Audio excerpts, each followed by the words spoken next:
Hablando del capítulo de antivirales y antirretrovirales, nosotros somos el grupo 3, conformado por estos integrantes, y específicamente hablándoles de antirretrovirales, los fármacos nucleócidos y nucleótidos inhibidores de la transcriptasa inversa. Mi nombre es Denalyn Méndez y les voy a estar hablando específicamente de lo que son generalidades y mecanismos de acción base de estos fármacos. Estos van a constituir uno de los pilares del tratamiento del VIH humano, ya que van a actuar en etapa temprana de lo que es su ciclo de replicación y va a permitir controlar la multiplicación del virus dentro del organismo. ¿Qué hace el VIH? Para comprender el mecanismo de acción de los medicamentos es fundamental conocer el ciclo del virus. Por lo tanto, este va a ser un retrovirus cuyo material genético va a estar conformado por lo que es ARN, y una vez este virus entra a la célula va a liberar su material genético en el citoplasma utilizando la transcriptasa inversa. Esta va a convertir el ARN en ADN complementario. Durante este proceso también va a participar lo que es la ribonucleasa H, que esta enzima va a degradar lo que es el ARN original para poder permitir la síntesis de una doble cadena de ADN. Luego este material genético va a ser transportado a lo que es el núcleo al núcleo y se va a integrar a lo que es el genoma de la célula mediante lo que es la enzima integrasa, y va a permitir que la infección sea persistente. El blanco farmacológico va a ser la transcriptasa inversa del virus, ya que esta tiene una característica importante que va a carecer de lo que es una actividad correctora de pruebas, lo que va a generar una alta tasa de errores durante la replicación. Esto va a favorecer la aparición de mutaciones, resistencia farmacológica, y por lo tanto es muy importante inhibirla, y además de todo lo que constituye su mecanismo. ¿Qué logran estos fármacos? Bueno, estas impiden la formación de un nuevo ADN viral y como resultado evita que el virus pueda completar su ciclo de replicación viral e infectar nuevas células susceptibles. Sin embargo, estos fármacos no van a eliminar al virus de las células que ya están infectadas, debido a que su material genético ya se encuentra integrado en el genoma del hospedador, donde va a permanecer como provirus. Por esta razón, el tratamiento permite controlar la infección, mas no va a erradicarla. Estos van a ser administrados como profármacos, es decir, en una forma inactiva, y una vez dentro de la célula van a requerir que se activen mediante fosforilación secuencial. Esto va a ser llevado a cabo por las células del hospedador. Entre estas enzimas van a estar destacadas lo que es la timidina sinasa, las sinasas del nucleócido monofosfato y la sinasa del nucleócido difosfato. Este proceso va a ser esencial, ya que solo la forma fosforilada del fármaco va a poder generar un efecto antiviral. Por lo tanto, la eficacia del tratamiento va a depender en la parte de la capacidad metabólica de la célula para poder realizar estas conversiones. La actividad intracelular ocurre en 3 etapas. Primero, el fármaco va a ser convertido en un monofosfato por acción de sinasas específicas. Luego, este se va a transformar en difosfato mediante nucleócidos monofosfato sinasa. Finalmente, el nucleócido difosfato sinasa va a catalizar la formación de trifosfato, que es la forma ya activa del fármaco. Esta forma trifosforilada es una estructura similar a los desoxinucleótidos trifosfato naturales, lo que le va a permitir interactuar con la enzima viral, con la transcriptasa inversa. En caso del tenofovir, que este es un análogo nucleótido, ya va a contener un grupo fosfato, por lo que requiere menos pasos para su activación completa, es decir, está un poco más completo. Engaño molecular. Bueno, hablando del mecanismo de acción de estos fármacos, comienza una vez que se encuentra en su forma trifosforilada activa dentro de la célula. En esta forma compite directamente con los desoxinucleótidos trifosfatos naturales, y por el sitio activo de la enzima transcriptasa inversa. La transcriptasa inversa, al carecer de mecanismos eficientes de corrección de errores, va a incorporar estos análogos a la cadena de acción de desoxirribonucleico viral en formación, y esto genera un efecto de inhibición competitiva. Esto va a disminuir la velocidad de polimerización del material genético y va a actuar como un inhibidor. Sin embargo, el efecto más importante ocurre después de la incorporación del fármaco, ya que estos análogos van a carecer del grupo químico 3' hidroxilo en su estructura, el cual va a ser esencial para que la enzima pueda formar enlaces de fosfodiéster con el siguiente nucleótido mediante la actividad catalítica de la transcriptasa inversa, y al no poder formar este enlace, la cadena de ácido de ADN va a ser interrumpida de manera irreversible. Por lo tanto, va a producir una terminación prematura de la cadena. Como resultado, se va a generar un ADN viral incompleto. Este no se va a poder integrar al genoma y no va a poder dirigir la síntesis de nuevas partículas virales. Este mecanismo presenta cierta selectividad, ya que estos fármacos tienen mayor afinidad por la transcriptasa inversa que por la polimerasa del hospedador, aunque puede afectar en menor grado a la polimerasa gamma, que es mitocondrial, lo que puede explicar algunos efectos adversos de estos fármacos. La terminación de la cadena es el punto crítico del mecanismo de acción. Estos fármacos van a actuar así y es el bloqueo de esta replicación. Gracias. Siguiendo con los efectos adversos de los nucleósidos inhibidores de transcriptasa inversa, tenemos que esta clase de fármacos pertenecientes a los nucleósidos inhibidores de la transcriptasa inversa se caracterizan por tener una toxicidad selectiva incompleta para el virus, los cuales al momento de ejercer su mecanismo de acción del virus pueden llegar a desencadenar ciertos efectos adversos. Entonces, fármacos como la sudobudina, la didanosina, la lamivudina, el tenofovir y el abacavir se convierten en trifosfatos intracelulares que, o estos van a ocasionar la inhibición de la enzima transcriptasa inversa del virus del VIH y que también pueden llegar a inhibir la ADN polimerasa gamma mitocondrial. Esta recordemos que es exclusivamente de las mitocondrias, lo que puede ocasionar en efectos intracelulares como una disminución del ADN mitocondrial. Tenemos también una disminución de la función mitocondrial, ya que estas se van a ver afectadas, y también tenemos una menor producción de ATP, además de también provocar un mayor estrés oxidativo en las células, lo que va a dar resultado como una toxicidad mitocondrial. Ahora, dentro de los efectos adversos provocados por esta clase de fármacos manifestados ya clínicamente en pacientes, tenemos los efectos hematológicos, como la anemia, la neutropenia y la granulocitopenia, asociados con el fármaco de la sidobudina. Tenemos también efectos neuromusculares, como miopatías y neuropatías periféricas que se van a asociar con los medicamentos de la didanosina y la estabudina.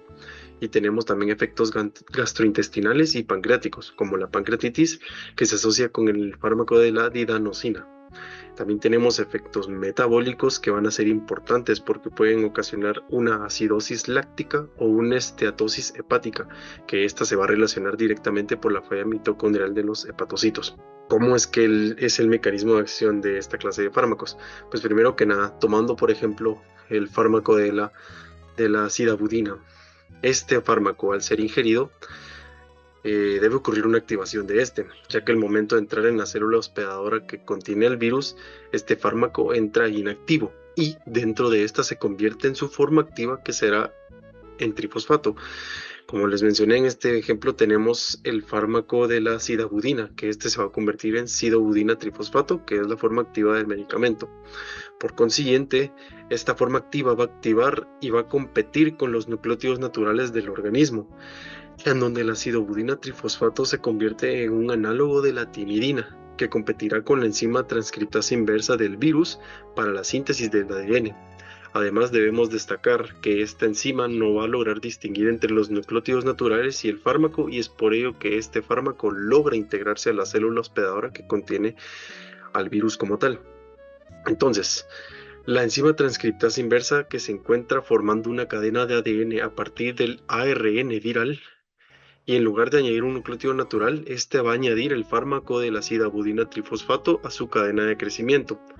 ¿Qué va a pasar? Al momento de unirse a la cadena de sidobudina trifosfato, a la cadena la sidobudina trifosfato, al no contener un grupo 3 OH en su estructura, no va a permitir que la cadena se pueda seguir uniendo más nucleótidos naturales, lo que va a detener la elongación de la cadena de los nucleótidos, provocando una terminación prematura de la cadena de ADN viral, y gracias a esto el virus no va a poder formar más moléculas de ADN funcional, por lo que va a poner fin a la replicación de los virus como tal.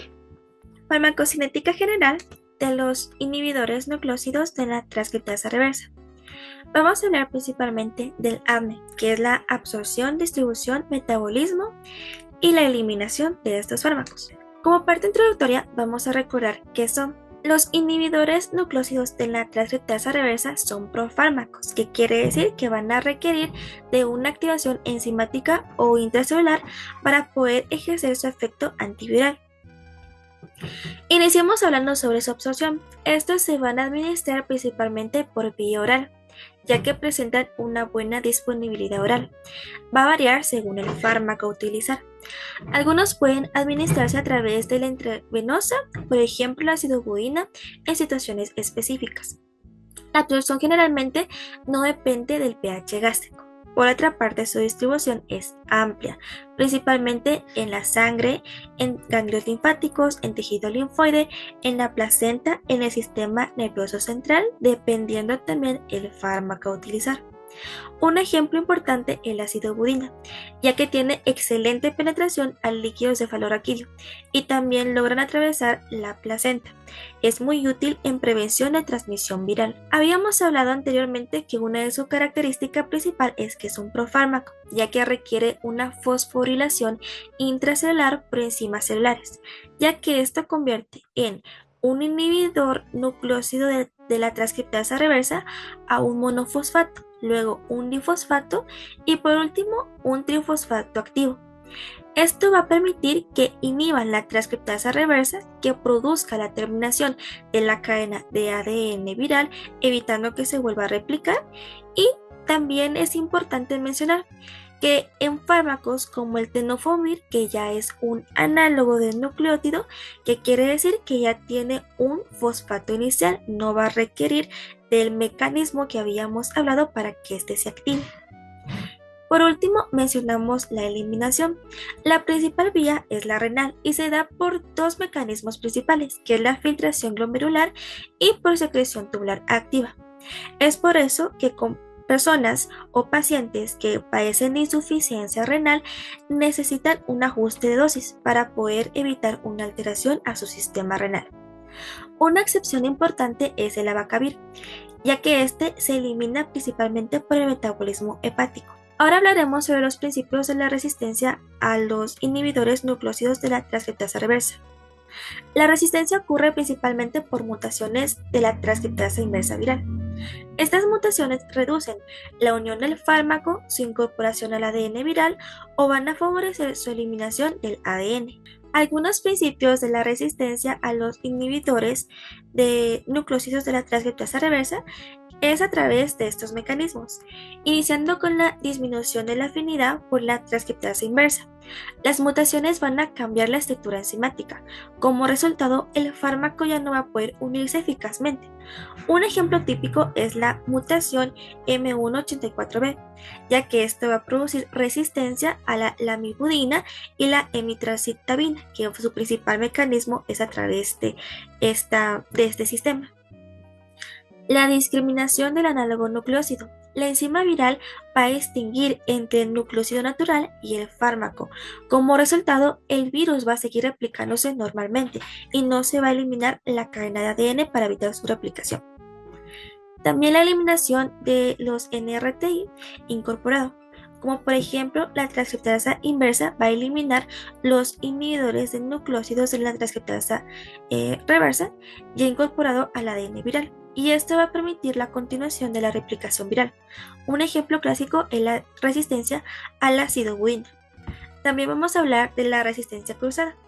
Hay mutaciones que pueden producir una resistencia a varios nucleósidos, a varios inhibidores de nucleósidos de la transcriptasa inversa, que va a ser simultáneo. Un ejemplo popular es la mutación tipo TAMS. Esto va a afectar principalmente al ácido budina y a la estabudina. Por último, vamos a hablar sobre factores que van a favorecer la resistencia. Vamos a hablar sobre la mala adherencia al tratamiento, la monoterapia, la dosis incorrecta, la carga viral elevada, el inicio tardío de tratamiento.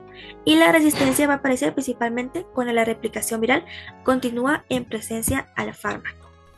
¿Qué tal? Buenas noches. Hoy les voy a hablar de la acidobudina. Este es el primer fármaco antirretroviral indicado en personas infectadas en VIH. Como lo vemos en la imagen de la izquierda, el mecanismo de acción de este va a consistir en que es uno de los que afecta a la transcriptasa inversa.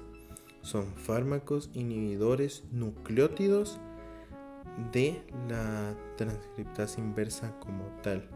Este es un análogo de la timidina, ¿ok? Entonces va a funcionar como la timidina, pero va a hacer que termine la cadena. Por lo tanto, esto va a terminar la elongación. Entonces, ¿qué significa esto?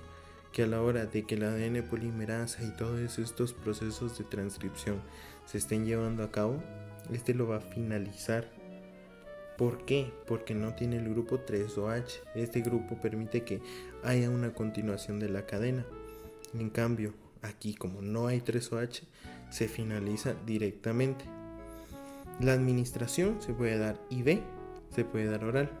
Básicamente como lo estamos viendo en las concentraciones de aquí abajo, que es IV, oral solución, o ya sea combinado, porque estos muchas veces se usan en terapias combinadas. Entonces, tal es el ejemplo del Lacinevir. Entonces, su vida en sangre es corta, intracelularmente dura bastante, tiene una excreción renal, BAFE, y el efecto adverso es poco, pero va a dar dolores de cabeza, náusea, vómitos, y en algunos casos, cuando se da por tiempos muy prolongados, puede llegar a afectar las polimerasas gamas.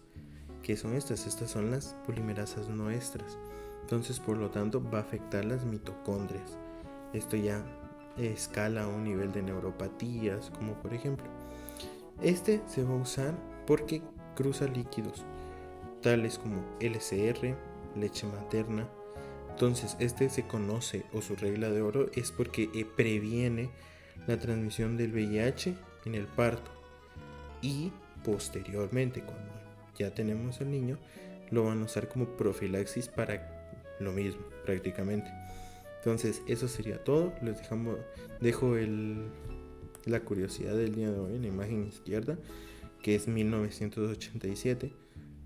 El 20 de marzo se presentó la sidobudina como el primer medicamento antirretroviral presentado para personas infectadas por VIH. Así que eso sería todo. Gracias. Bueno, y continuamos ahora con los análogos de la citidina. En este caso vamos a hablar solo de dos, que son la lamivudina y la emtricitabina. Ambos tienen un mecanismo de acción muy similar.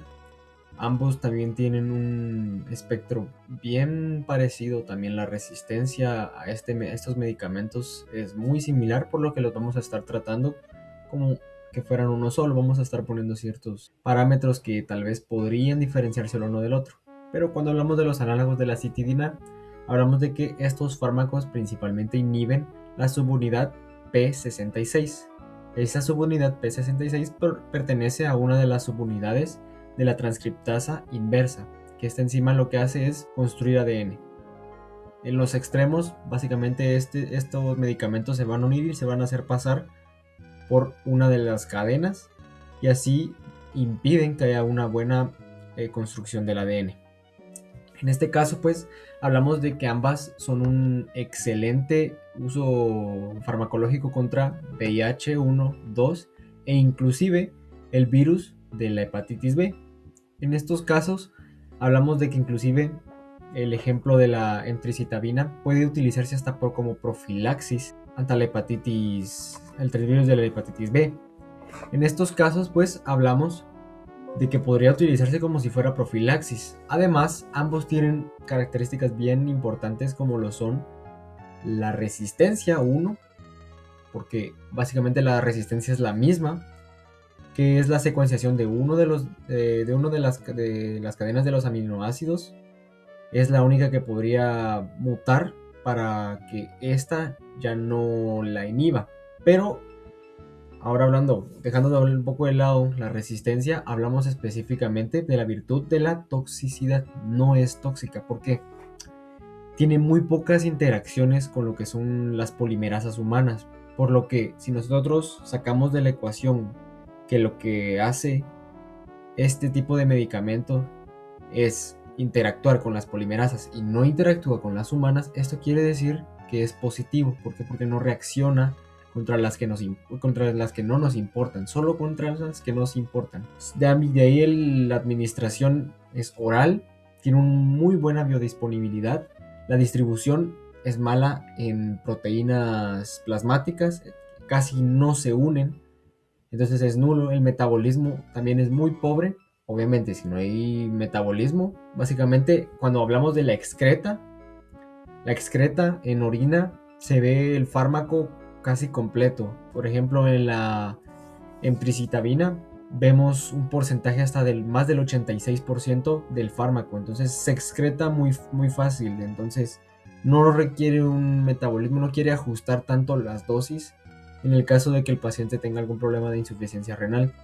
Los efectos adversos, como ya mencioné, al ser poco tóxica, son muy leves: náuseas, algún tipo de neuropatía leve tal vez, realmente no tiene significancia a nivel de daño al cuerpo. Entonces estas serían las características específicas y pues principales de este tipo de medicamento.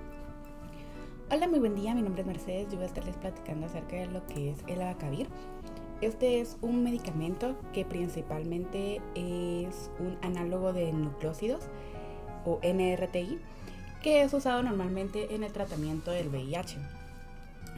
Su mecanismo de acción es que es un análogo de la guanosina.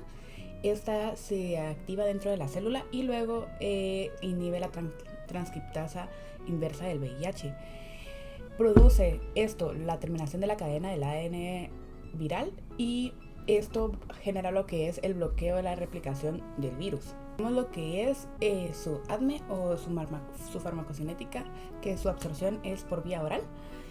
Su distribución va a ser sistémica y va a penetrar lo que es el sistema nervioso central y el líquido cefalorraquídeo.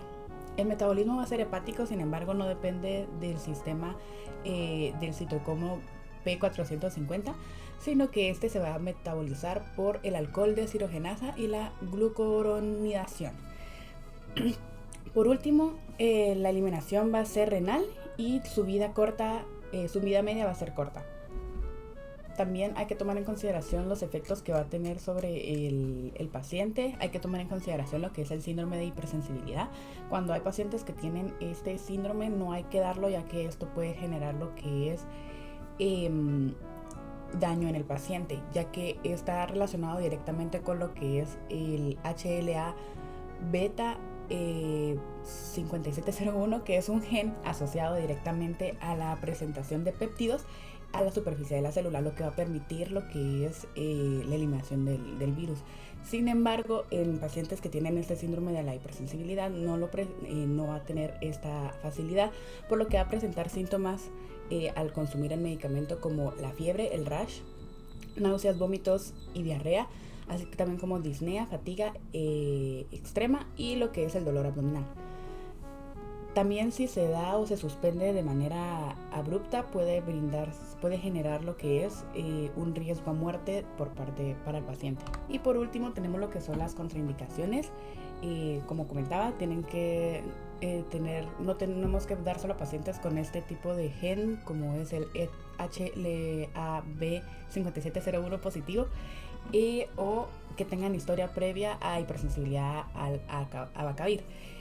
Tampoco hay que dárselo a personas con insuficiencia hepática o enfermedades hepáticas moderadas o severas, ya que el medicamento se va a presentar directamente al hígado. Y luego tenemos que las indicaciones se dan principalmente en tratamientos con infecciones con VIH y siempre en terapia combinada, lo que es abacavir, lamivudina y dolutegravir se dan juntos normalmente. Yo en esta imagen de aquí coloqué lo que es las presentaciones que tiene el abacavir, ya sea de manera individual, pero normalmente se va a dar en abacavir y lamivudina. Entonces esas serían las presentaciones. Gracias. Hola, yo soy Suri Zamora y les voy a hablar acerca del tenofovir disoproxilo. Este actúa como un análogo de nucleótido que se encarga de inhibir la transcriptasa inversa del VIH1 y la polimerasa de la hepatitis B. Lo que hace es competir con los nucleótidos y se incorpora al ADN natural y provoca la terminación de la cadena e impide la replicación viral. Se utiliza principalmente en el tratamiento del VIH en combinación con otros antirretrovirales y en la hepatitis B crónica, especialmente en hepatitis avanzada. Su principal contraindicación es la hipersensibilidad. Sin embargo, en la práctica clínica le damos un poquito más de importancia a sus precauciones, como son que puede causar toxicidad renal, incluyendo el síndrome de Fanconi, que es un problema en el asa de Henle, que provoca la pérdida excesiva de lo que son minerales y glucosa. También incluye alteraciones óseas, por lo que es fundamental monitorear la función renal y ajustar dosis según el aclaramiento de la creatinina. Además, presenta múltiples interacciones, especialmente con fármacos nefrotóxicos, aumentando el riesgo de daño renal, y también puede provocar efectos adversos gastrointestinales, neurológicos leves y alteraciones metabólicas. En resumen, es un fármaco muy eficaz, pero requiere mucha vigilancia estrecha, sobre todo a nivel renal y nivel óseo, por los problemas anteriormente mencionados. Y pues bueno, continuando ahora con nuestro tema de farmacología, yo les voy a hablar un poco sobre lo que es el tenofovir alafenamina. Primero que nada tenemos que saber que este fármaco va a representar un avance crítico en lo que se basa en la terapia viral, específicamente diseñado para mejorar la seguridad y eficacia en el manejo principalmente de la hepatitis crónica.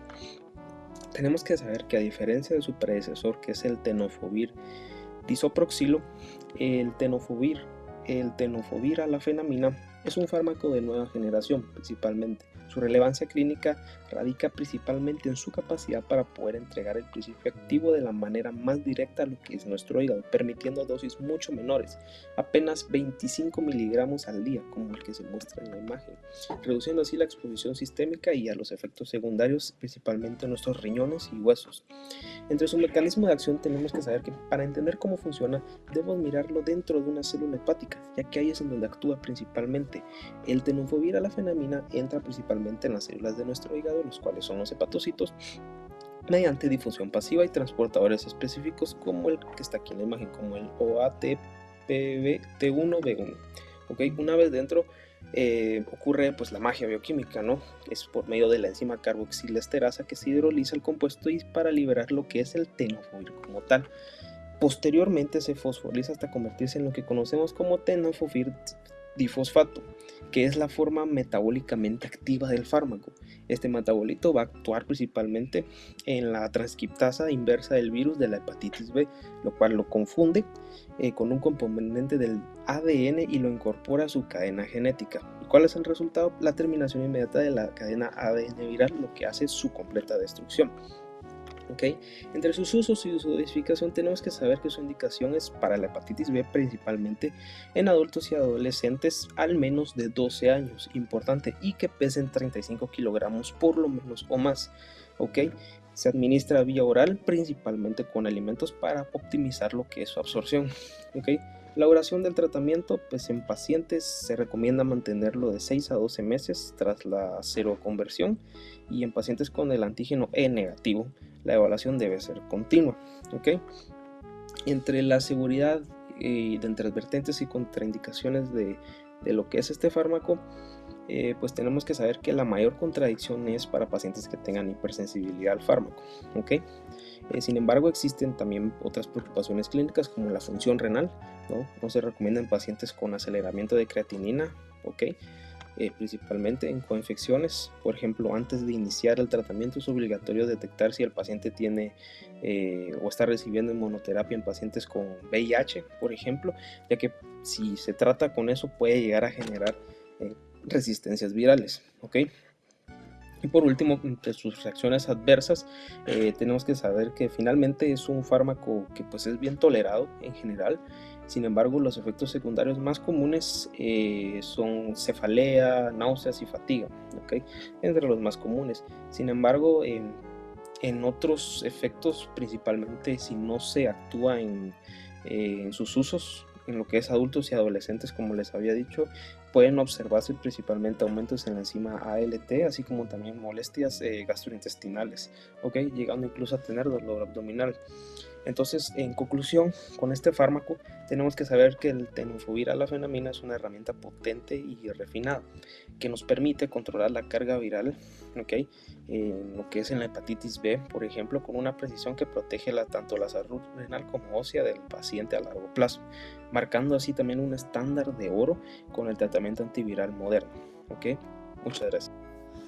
Hola, yo soy Valeria y voy a hablar de los 3 fármacos antiguos contra el VIH, que son estabudina, didanosina y salcitabina. Empecemos con la estabudina. La estabudina es un fármaco usado contra la infección del VIH, pero no significa que la cura. sino que lo que hace es reducir el virus en la sangre para que el sistema inmune pueda servir más y disminuir el riesgo de la enfermedad de SIDA por VIH o causar infecciones oportunistas o ciertos cánceres. Entonces, entre menos virus en la sangre, mejor el sistema inmune. Ahora voy a explicar el mecanismo de acción de la estabudina. Estos tres tienen como el mismo mecanismo de acción, pero te lo voy a explicar. La estabudina es un análogo nucleósido, específicamente una timidina falsa. Entonces el VIH, digamos que está construyendo una cadena de ADN y la estabudina se disfraza como uno de los ladrillos, o sea, como una timidina. Entonces la transcriptasa inversa del VIH la incorpora al ADN, pero la estabudina no tiene grupo 3 o H, así que cuando entra a la cadena, la síntesis detiene por completo.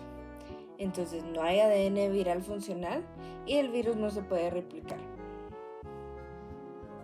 Este fármaco se va a administrar por vía oral cada 12 horas con o sin alimento, siempre con agua. La dosis va a depender del paciente, por ejemplo, si pesa 60 kilogramos, son 40 mg cada 12 horas o 30 mg cada 12 horas. En pediatría siempre se va a usar una solución oral. La razón por cuales estos fármacos ya no se usan es porque causan una toxicidad mitocondrial. ¿Qué pasa ahí? Que no solo inhiben la transcriptasa reversa, sino que también inhiben una enzima mitocondrial que se llama ADN polimerasa. Entonces esto causa que la mitocondria ya no pueda crear más ATP, entonces ya no hay energía, ¿verdad? Entonces puede causar tres cosas, porque afecta literalmente las neuronas que más ATP usan, que son las neuronas causando neuropatía periférica. Como ya no producen energía, producen acidosis láctica, afectan las células de los páncreas, causando pancreatitis, y también del hígado, causando hepatitis. Por eso la OMS y muchas guías dejaron de recomendarla y se reemplazan por fármacos más seguros y tolerados que no son de alta toxicidad. Bueno, ahora voy a hablar de la didanosina. Este se va a usar combinado con otros fármacos, igual para el tratamiento de VIH. Igual que los otros antivirales, no cura la infección, pero disminuye la carga viral, retrasando la progresión a SIDA. Entonces, este tiene casi que el mismo mecanismo de acción. Lo único diferente es que este es un análogo de adenosina. El VIH intenta copiar su material genético utilizando la transcriptasa inversa. La adenosina entra al proceso haciéndose pasar por un nucleósido normal, pero igual no tiene grupo 3 o H, así que cuando se incorpora al ADN viral, la cadena se corta. El resultado es inhibición de la transcriptasa inversa y la terminación de la cadena. No hay replicación viral eficaz. Esta se administra igual por vía oral, generalmente en ayudas porque el alimento disminuye su absorción. La dosis igual va a depender del peso de la persona y de su función renal. Este ya no se usa en Estados Unidos igual por lo mismo que da toxicidad mitocondrial, porque inhibe el ADN polimerasa. Y por último voy a hablar de la salcitubina. La salcitubina siempre se usó combinada con otros antirretrovirales y nunca se usó sola. La diferencia de este es que es un análogo de la citadina. Igual que los otros en el mecanismo de acción, la salcitubina entra como que si fuera una citidina normal, pero no tiene grupo 3 o H, así que en vez de una vez se incorpora a la cadena de ADN, se detiene. Entonces el resultado es inhibición de transcriptasa inversa y terminación de cadena. Ya no hay replicación viral y el ARN interrumpe al ADN. La salcitubina es un inhibidor nucleósido transcriptasa reversa. Este se va a dar por vía oral varias veces al día. Las dosis eran bajas, pero aún así el problema no era la eficacia, sino la toxicidad mitocondrial. Las dosis fraccionadas es de uso antiguo en el VIH. Sus efectos adversos importantes es que la salcitabina aquí cambia el tono y la salcitabina fue abandonada principalmente por su alto perfil tóxico. Entonces puede dar neuropatía periférica, pancreatitis, hepatitis, nefrotitis. Eso fue todo de estos fármacos tóxicos que ya no se usan.